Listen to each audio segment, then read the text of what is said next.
Bonsoir à vous tous. Aujourd'hui, je veux aborder la question très grave des rapports entre la France et la Chine. Pour la première fois, la presse française ose parler du fameux laboratoire P4, le fameux laboratoire P4 à Wuhan. La presse française en parle parce que le secrétaire d'État, le ministre des Affaires étrangères de Donald Trump, Mike Pompeo, a demandé une enquête. Parce que le chef de la diplomatie britannique s'interroge aussi sur la naissance du virus, suite au professeur Montagnier. Même le président de la République française a évoqué le besoin d'en savoir plus. Imaginez ce qu'aurait dit la presse française si nous avions eu la déclaration d'Emmanuel Macron dans le Financial Times ou celle du secrétaire d'État aux Affaires étrangères, Mike Pompeo, américain. Imaginez simplement. Qu'est-ce que le laboratoire P4 ? Le laboratoire P4, c'est un laboratoire de haute sécurité, soi-disant biologique, qui étudie des virus pathogènes, c'est-à-dire qui ne peuvent pas être tués par un vaccin ou un traitement. Et ce laboratoire P4 de Wuhan, en Chine, c'est la France qui l'a vendu. C'est la France qui l'a livré clé en main. Cela veut dire concrètement que c'est la France sous Jacques Chirac, Jean-Pierre Raffarin, qui est à plat ventre devant la Chine, Michel Barnier, qui a transféré la technologie. À l'époque, certains s'y opposaient.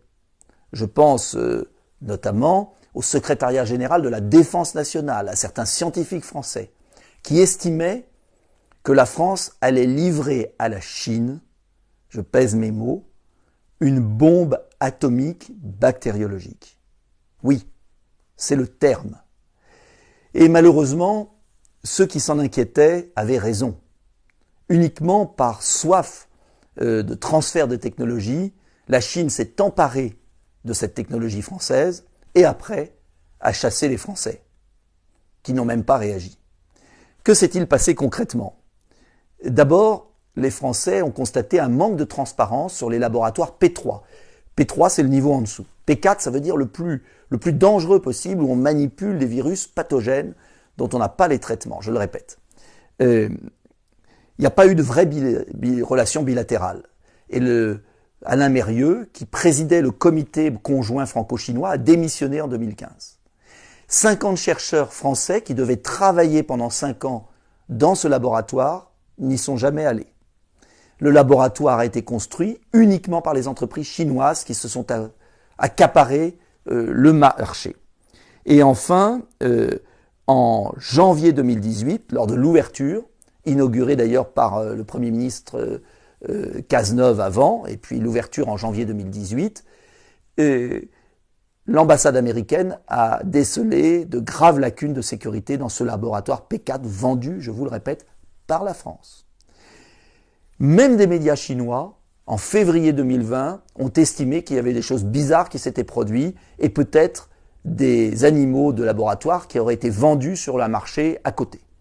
En un mot, enfin, on pose des questions à la Chine. Mais ce que vous devez savoir, c'est que l'OMS, Organisation mondiale de la santé, n'a toujours pas été autorisée à mettre le pied en Chine pour vérifier ce qui s'est passé. L'omerta totale des autorités chinoises est extrêmement suspecte. Alors je ne sais pas ce qui s'est passé. Personne ne le sait. Mais si les Américains, le président américain d'ailleurs, Donald Trump, parle depuis longtemps de virus chinois, c'est qu'il y a des informations. Et j'aimerais que la France se relève, que la France soit debout, que la France ne soit pas dépendante.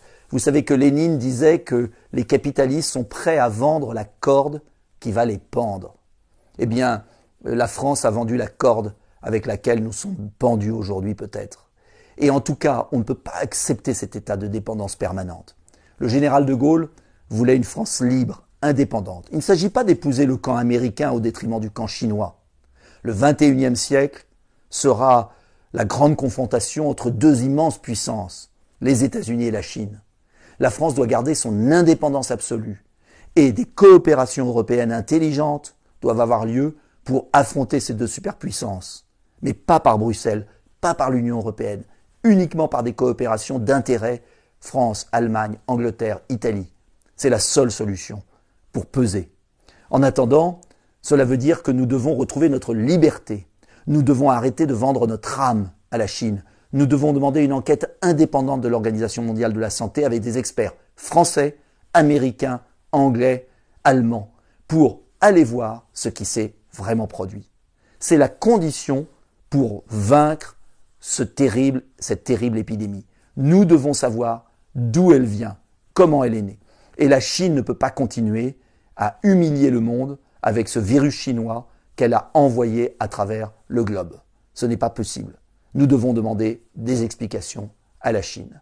C'est impératif et nous devons en savoir plus. Enfin, j'espère que la vérité apparaîtra et je vous demande de diffuser le plus largement possible cette vidéo. Bonne soirée.